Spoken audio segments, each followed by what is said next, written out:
Bonjour tout le monde, aujourd'hui je vous retrouve pour vous parler de mon voyage à New York et comment je l'ai organisé. Donc pour commencer, nous avons réservé notre avion à peu près 6 mois à l'avance, en octobre pour partir en avril. La meilleure façon de trouver les vols au meilleur prix, avec la compagnie aérienne que vous souhaitez, c'est d'aller sur Skyscanner. C'est un site où donc vous trouvez tous les vols et ça compare tous les vols, tous les horaires, à quel prix, etc. Pour ma part, je voulais partir avec Air France. Donc j'ai sélectionné que Air France et j'ai pu voir qu'il y avait des vols qui étaient pas trop chers, dans les 400, 500, 600 euros. Pour un vol c'est très correct, je pense que le mien je l'avais payé 600 euros, donc c'était pour partir en avril. Je l'avais payé 600 euros, c'est très raisonnable surtout pour partir avec Air France. J'avais une escale à Amsterdam, donc pour le retour. C'était pas vraiment Air France, c'était Delta, même si c'est de la même famille, donc Delta puis KLM pour retourner en France. La deuxième chose à penser, c'est le passeport. Donc en France, ça coûte 86 euros pour les personnes majeures. Ça dure par contre 10 ans. Et c'est l'incontournable si vous voulez partir aux États-Unis ou dans n'importe quel pays. Donc dans tous les cas, il vous sera utile. Je vous conseille de le faire quand même assez à l'avance. Dans tous les cas, il est valable 10 ans. Mais on sait jamais parce que parfois ça peut prendre du temps à faire. Moi j'ai eu de la chance quand je l'avais fait, c'était en période creuse, ça m'avait pris... on m'avait annoncé 2 semaines, mais en réalité ça m'avait pris qu'une semaine pour le recevoir. Mais si vous le faites en période où tout le monde fait les passeports pour partir en vacances, ça risque de prendre parfois un mois. Donc je vous conseille de le faire à l'avance. Dans tous les cas, il ne sera pas perdu. Parlons à présent du logement. C'est la question qu'on se pose quand on va aller à New York. Est-ce qu'on prend un hôtel ou est-ce qu'on prend autre chose? Moi j'ai pris un Airbnb à Brooklyn. Donc oui, vous avez le choix entre prendre à Manhattan, Brooklyn, le Queens, etc. Votre hôtel ou votre Airbnb. Moi j'ai choisi Airbnb parce que j'avais un petit budget. J'ai choisi donc un Airbnb chez Nick et Gabi qui habitaient à Brooklyn, mais pas à Brooklyn le côté est, c'est vraiment le côté ouest. J'avais même pas 20 minutes de métro pour rejoindre Manhattan. Et j'avais aussi 5-10 minutes à pied pour rejoindre mon arrêt de métro. Donc bien sûr quand vous choisissez un Airbnb, mieux vaut regarder les avis. Moi j'ai pas eu de soucis, il y avait des bons avis. Ils étaient très accueillants, on n'a eu aucun souci avec eux. Et en plus la ligne de métro où ils se situaient nous permettait d'aller à la fois à Manhattan et aussi de rejoindre ensuite l'aéroport. Donc on était vraiment bien tombés, c'était vraiment au milieu. Mais voilà, je vous conseille de regarder les avis lorsque vous choisissez un Airbnb parce qu'il y en a forcément parfois qui ont l'air bien en photo mais les personnes ne sont pas forcément accueillantes ou on peut avoir des soucis avec eux. Donc c'est la chose la plus primordiale, mais je recommande quand même de prendre Airbnb. Pour nous ça a coûté à peu près une quarantaine d'euros par nuit. Du coup on s'en est sorti pour pas cher à 2 personnes. Si vous voulez partir avec Airbnb, je vous mets en barre d'infos le lien pour avoir une réduction pour votre première réservation. Vous allez me dire mais on peut aussi choisir un hôtel à Jersey. Je vous conseille pas de prendre Jersey. Pourquoi? Parce que vous devrez prendre le ferry, je crois, ou un tunnel, ou je sais plus exactement. Et donc je crois que il fallait payer 6 $ par trajet pour rejoindre ou pour retourner à Jersey, entre Jersey et Manhattan. Donc du coup ça fait 12 $ l'aller-retour. Donc si vous cumulez ça pour une semaine, on en vient assez rapidement à une belle somme.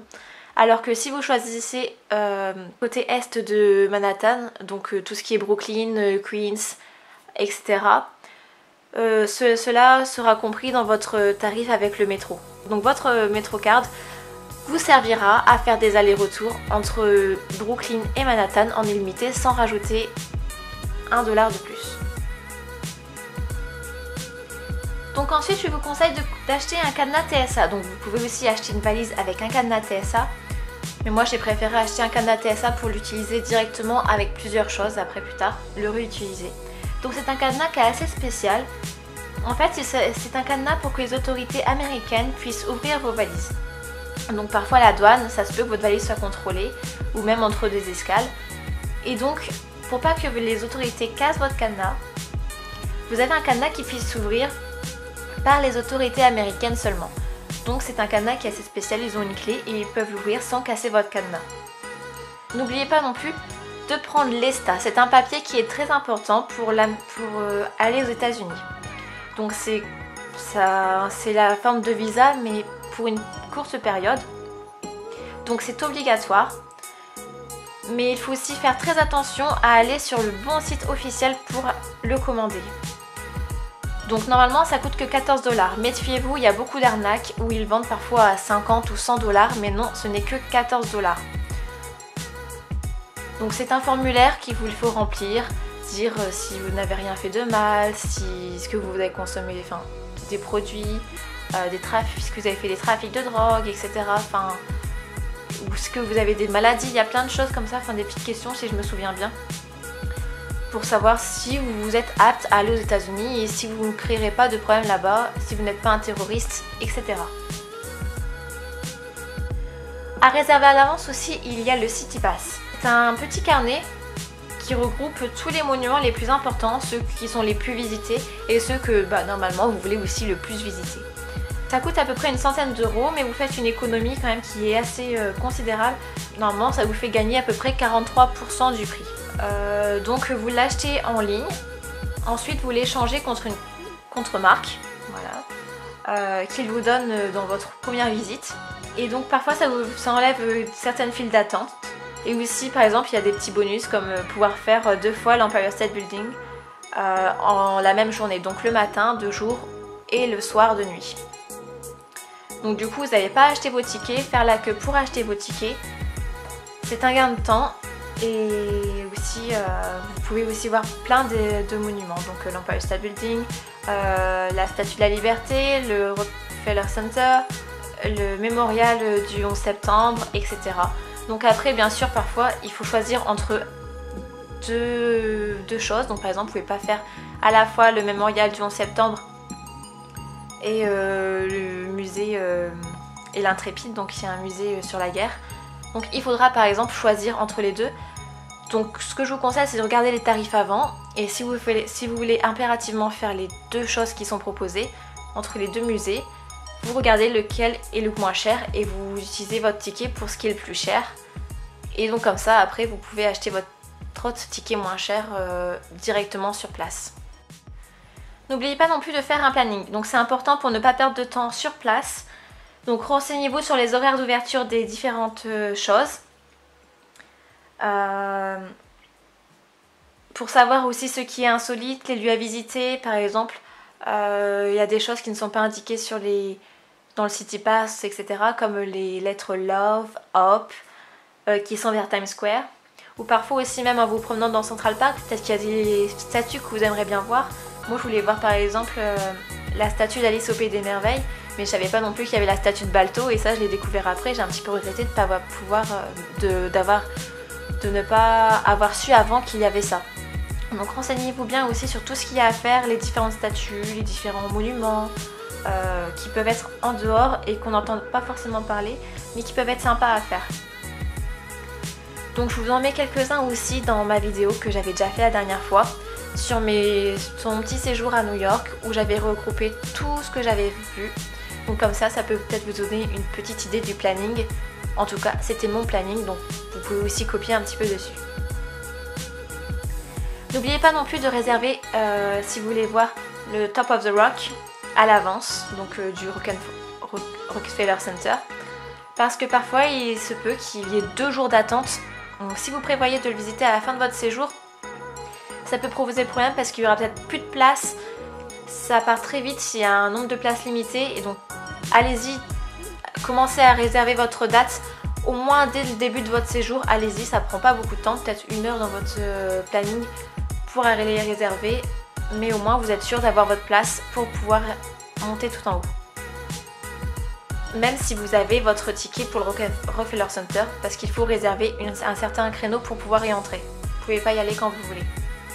Téléchargez aussi votre plan de New York sur l'application Google, ça peut être très utile. J'ai regretté de ne pas l'avoir fait juste avant de partir, car nous n'avons qu'une carte papier, et au final quand on est arrivé dans Brooklyn, toutes les rues se ressemblaient et on ne savait pas du tout dans quel sens on allait, si on est dans le bon sens ou dans le mauvais sens. Au final on est parti dans le mauvais sens. On s'est retrouvé à tourner pendant 1 heure dans Brooklyn. Heureusement après nous sommes tombés sur un commissariat, j'ai pu demander à des policiers où se situait le lieu. Ils nous ont dit de marcher sur 2 km. Ça faisait quand même pas mal de route à pied, donc téléchargez un plan à l'avance chez vous en France avant de partir. parce que sinon, si vous n'avez pas de réseau là-bas, que vous n'avez pas internet ni rien, ça sera pas facile pour vous repérer et les cartes ne marcheront pas. Et c'est là que vous pouvez très vite vous perdre, et dans la nuit dans Brooklyn, ça fait parfois un petit peu peur. Parlons maintenant argent. Donc moi je suis allée à ma banque pour retirer de l'argent. J'ai retiré à peu près 300 $ pour une semaine. Il me semble que c'était assez correct. J'ai pu tenir la semaine avec. Mais j'avais quand même ma carte bancaire avec moi, donc que j'ai beaucoup utilisée pour mes achats, pour les restaurants, etc. Mais il faut mieux utiliser votre carte pour les grosses sommes quand vous faites, parce qu'il y a quand même une taxe de 1 € à chaque fois que vous utilisez votre carte à l'étranger, enfin en tout cas pour ma carte. Mais c'est quand même bien utile d'avoir sa carte avec soi, mais aussi d'avoir de l'argent de côté, parce qu'on ne sait jamais ce qui peut arriver si on se fait voler notre carte, ou alors aussi pour les pourboires, parce qu'on ne peut pas donner de pourboire avec votre carte, sinon il faut retirer de l'argent là-bas, mais vous avez aussi des taxes. Pour ma part, j'ai une carte Visa première, donc j'ai pu avoir mon assurance avec. Donc par exemple, si vous partez à l'étranger, c'est quand même bien utile. Imaginez que vous êtes malade là-bas, ça prend quand même en charge qu'il vous arrive quelque chose, un petit accident. Ça prend en charge vos frais hospitaliers, qui peuvent coûter quand même assez cher parfois, surtout aux États-Unis. Une chose à mettre dans sa valise aussi, c'est la multiprise et un adaptateur, bien sûr, surtout l'adaptateur pour charger votre téléphone là-bas. Donc pour ma part, j'en ai acheté un à Leroy Merlin. Ça a coûté à peu près 6-7 € il me semble, c'était pas non plus super cher, mais c'est bien utile, c'est valable dans plusieurs pays qui utilisent ce format de prise là. Donc c'est pratique pour charger votre appareil photo, votre batterie de secours ou votre téléphone aussi. Comment se déplacer aussi à New York? Pour ma part, j'ai pris le métro, donc j'ai acheté une MetroCard à 32 $ sur place. La carte coûtait 1 $, donc ça fait 33 $ au total. C'est un prix très raisonnable pour une semaine, donc c'était un pass limité 7 jours que j'ai payé par carte. Mais vous pouvez aussi très bien le payer en monnaie, donc en cash. Je trouve que c'est beaucoup plus rentable que de prendre un ticket à l'unité qui coûte dans les 2,75 € à peu près. Voilà. Après, bien sûr, on se déplace aussi beaucoup à pied pour visiter, pour voir l'extérieur, les beaux monuments, les beaux buildings. Mais parfois, pour faire les gros trajets, par contre, c'est vrai que le métro est quand même plutôt sympa quand on est assez pressé. Il y a beaucoup de métros pour se déplacer, c'est très fluide. Donc voilà, c'est le bon plan pour éviter de marcher non plus, beaucoup, déjà que vous marcherez déjà beaucoup dans votre séjour. Maintenant que vous savez tout sur New York, il ne vous reste plus qu'à faire votre valise. N'oubliez surtout pas que vous êtes limité au niveau des savons et des cosmétiques, donc je vous conseille de prendre une petite pochette. Ensuite, des bonnes baskets, parce que vous allez marcher énormément, ou au moins des bonnes chaussures. Et puis après aussi, de prendre le nécessaire, donc des vêtements selon la saison à laquelle vous y allez, renseignez-vous sur la météo peut-être avant, mais aussi de laisser beaucoup de place parce que je pense que vous serez beaucoup à faire des magasins à Century 21. Ce n'est pas une agence immobilière, mais c'est un grand centre commercial où vous pouvez trouver plein de produits à prix réduit, notamment des marques célèbres comme Guess, Levi's, etc. Donc laissez de la place, je suis sûre que vous irez en acheter. Et donc voilà. Je vous souhaite à présent un bon voyage à New York, profitez bien et ramenez beaucoup de souvenirs. Ciao ciao!